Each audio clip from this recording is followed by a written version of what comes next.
ہر کوئی کہتا ہے میں نے اللہ سے معافی مانگی اور اللہ نے مجھے معاف کر دیا. کیوں؟ چونکہ وہ اس بات کو نبی کریم صلی اللہ علیہ وسلم کے ذریعے جانتا ہے کہ اللہ توبہ کرنے والوں کو پسند کرتا ہے اور اللہ اپنے بندوں کی توبہ کے انتظار میں رہتا ہے. اللہ اپنے بندوں کی توبہ کو قبول کرنے کے بعد اللہ پاک اپنی رحمتوں سے اس کی جھولی بھر دیتا ہے.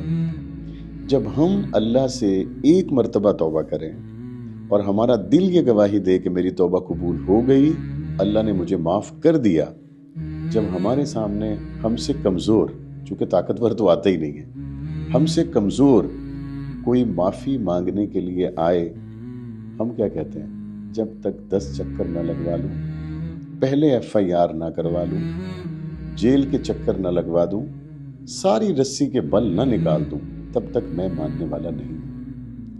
اگر یہی فیصلہ بندے اور اللہ کے درمیان میں ہو گیا، بتاؤ لکیریں نکال سکتے ہو؟ اگر اللہ توبہ قبول نہ کرے اور ناک زمین پہ رگڑنی پڑ جائے، افورڈ کر سکتے ہیں؟ اللہ معاف کر دے، اس کا بہترین طریقہ نبی کریم صلی اللہ علیہ وسلم نے جو امت کو تعلیم کیا وہ یہ ہے، تم زمین والوں پر رحم کرو، عرش والا تمہارے اوپر رحم کرے گا. اللہ الباقی من کل فاق